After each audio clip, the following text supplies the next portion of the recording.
The hospital hallway smelled like antiseptic and fear.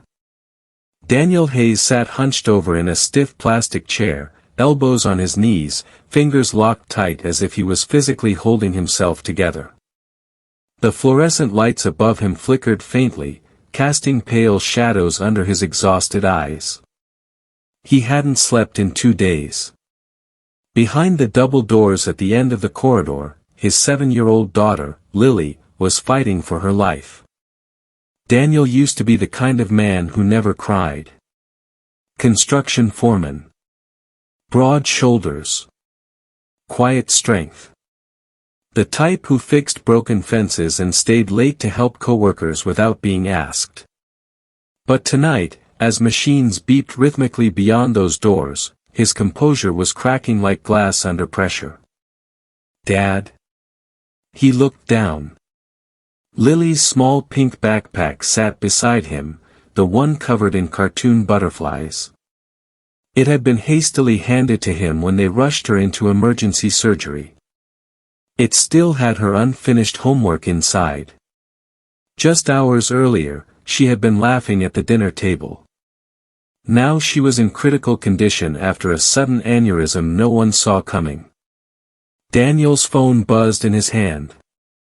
Unknown number. He ignored it. Medical bills had already begun stacking up from previous checkups. He knew what was coming. More forms. More numbers he couldn't afford. Since his wife, Maria, passed away 3 years ago from cancer, it had been just him and Lily. He worked 2 jobs to keep their small apartment. There were no savings left. Just determination. A doctor stepped out. Daniel shot to his feet so fast the chair scraped loudly against the floor. "How is she?" His voice cracked despite his effort to sound steady. Dr. Patel removed his surgical cap slowly. The pause said more than words ever could. "The surgery stopped the bleeding," he began carefully, "but she needs a specialized follow-up procedure. It's not available in this hospital." Daniel's heartbeat thudded in his ears. "Where?" "A private neurological center downtown. It's advanced. Very advanced." "How much?" Another pause. "Approximately $300,000. The number didn't feel real. It floated in the air like smoke. Daniel laughed softly, a hollow, broken sound. "I make $48,000 a year," he whispered. Dr. Patel placed a hand on his shoulder. "We'll do everything we can." But Daniel understood what that meant. Everything they could. Not everything she needed. Hours later, Daniel sat alone in the hospital chapel. He wasn't religious. He hadn't stepped into a church since Maria's funeral. But desperation drives a man to places pride never would. He stared at the wooden cross on the wall. "I can't lose her too," he muttered. His voice echoed in the empty room.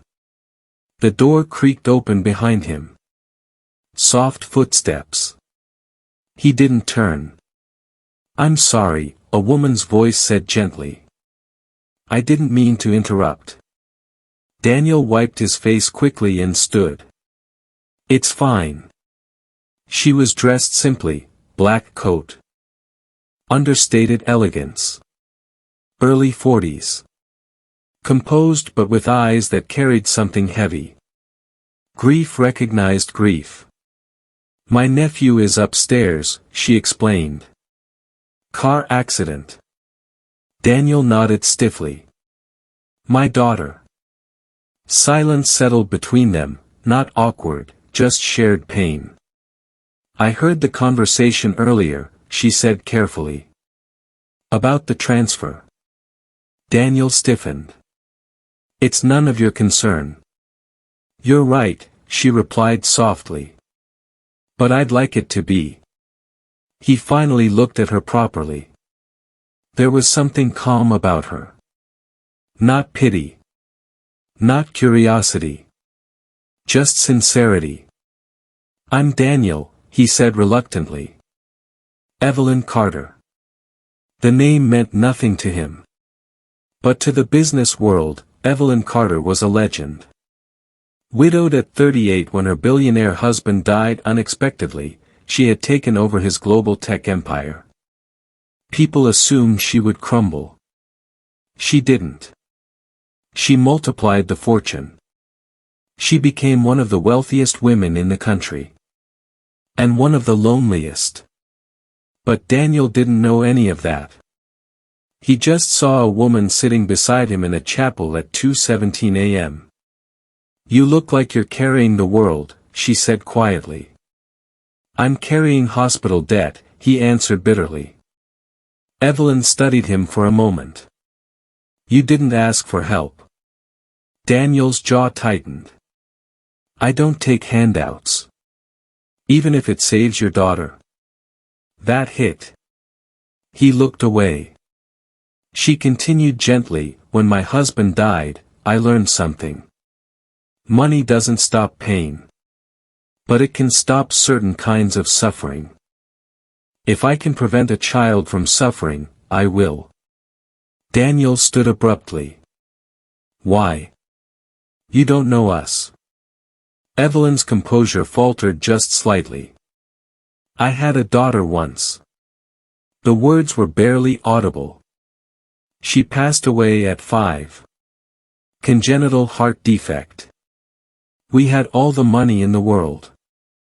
It didn't matter." Daniel felt something shift inside him. "She would have been 8 now," Evelyn continued. "About your daughter's age." The chapel felt smaller.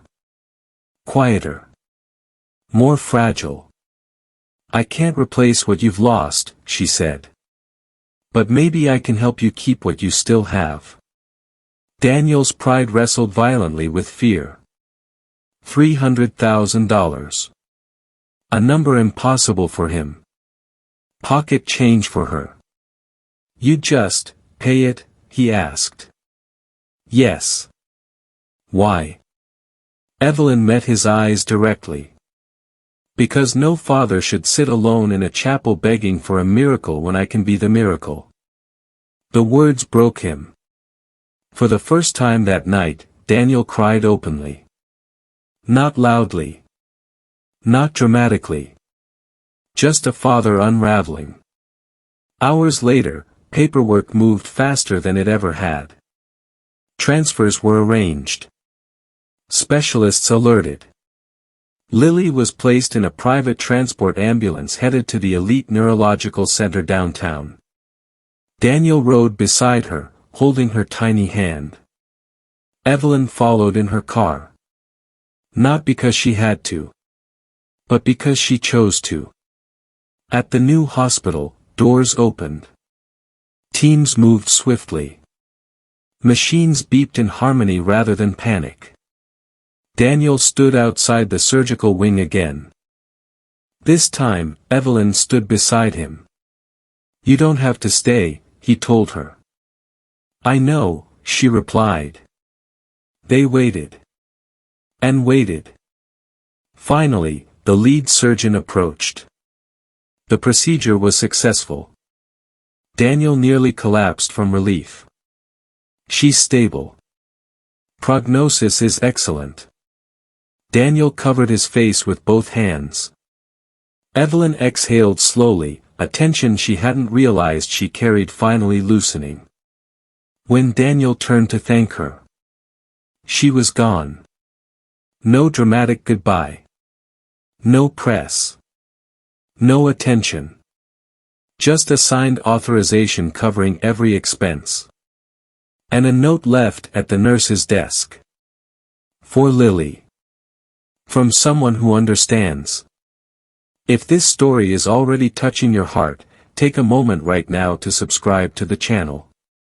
Stories like this remind us that kindness still exists in a world that often feels cold. Don't miss the next chapter of this unforgettable journey. Lily woke up 3 days later. Daniel was asleep in the hospital chair, chin resting against his chest, when he felt the faintest squeeze around his finger. "Daddy?" He jolted upright. Her voice was small, weak, but alive.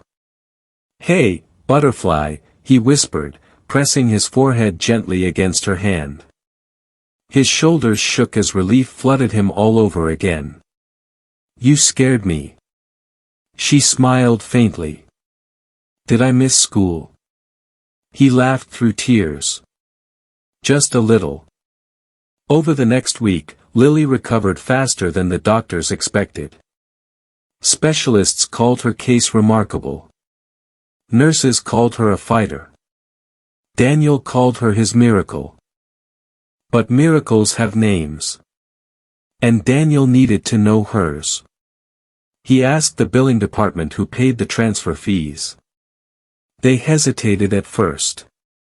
Confidentiality policies. Legal forms. But eventually, one nurse quietly slid him a folded business card. Evelyn Carter.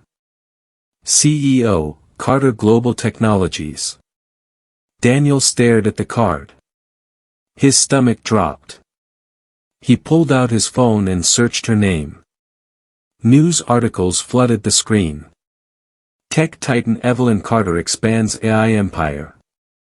Widow turned billionaire rewrites corporate leadership. One of the most powerful women in the world. He leaned back slowly. The woman in the chapel. The quiet voice. The grief in her eyes. She hadn't mentioned any of this. She hadn't needed to. Daniel felt something unfamiliar, not intimidation, not exactly. Something closer to humility. He folded the card carefully and slipped it into his wallet. He needed to thank her properly. 2 weeks later, Lily was discharged. As Daniel pushed her wheelchair through the hospital lobby, sunlight streamed through the glass entrance. Lily shielded her eyes dramatically. "Freedom," she declared. Daniel laughed. But as they stepped outside, a sleek black car waited by the curb. And beside it, Evelyn. Not surrounded by security. Not dressed like a billionaire mogul. Just Evelyn. Lily looked up. "Daddy, who's that pretty lady?" Daniel swallowed. "An angel." Evelyn smiled as they approached. "I'm glad to see you standing," she said gently to Lily. "You saved me?" Lily asked bluntly. Children have no filters. Evelyn knelt so they were eye level. "No, sweetheart. The doctors did. You did. I just helped a little." Lily studied her seriously.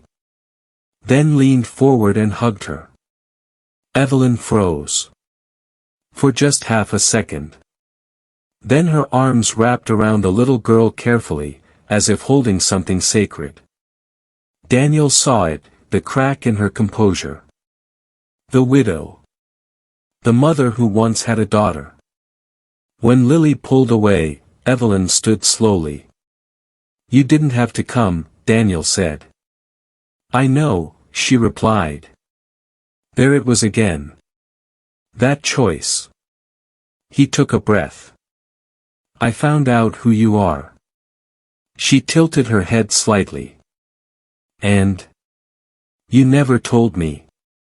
It didn't seem relevant at 2 a.m. in a chapel. He almost smiled. "I can't repay you," he said quietly. Evelyn's expression shifted, firm now. "I didn't do it for repayment." "I know. But I need you to understand something." His voice steadied. "You didn't just pay a bill. You gave my daughter her future." Evelyn looked at Lily, who was now fascinated by the shiny car.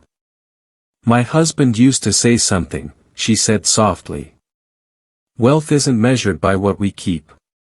It's measured by what we protect." Daniel nodded slowly. She continued, "I couldn't protect my daughter. I couldn't change her ending. But I could change Lily's. Silence passed between them, not heavy this time, but healing. Then Evelyn surprised him. I'd like to help more. Daniel stiffened slightly. We're okay now. I don't mean financially, she clarified. You're a skilled construction foreman, right? He blinked. How do you know that? I look into people I write six-figure checks for, she said lightly. Fair enough. My company is building a pediatric rehabilitation wing next year. I want someone overseeing it who understands what families actually go through in hospitals. Daniel stared at her. You want to hire me? I want to partner with you. He felt the ground shift under him again. I don't have a business degree. I don't need one, she replied calmly. I need someone who's sat in a plastic chair at 3 a.m. praying. That hit deeper than any compliment ever could. Lily tugged Daniel's sleeve. Daddy, can we get ice cream? He laughed softly. Yeah, butterfly. We can. Evelyn watched them, father and daughter framed in sunlight. For the first time in years, something inside her didn't feel hollow. Months passed. The rehabilitation wing project began. Daniel worked closely with architects, doctors, and designers, but also with Evelyn. At first, their conversations were professional. Blueprints. Budgets.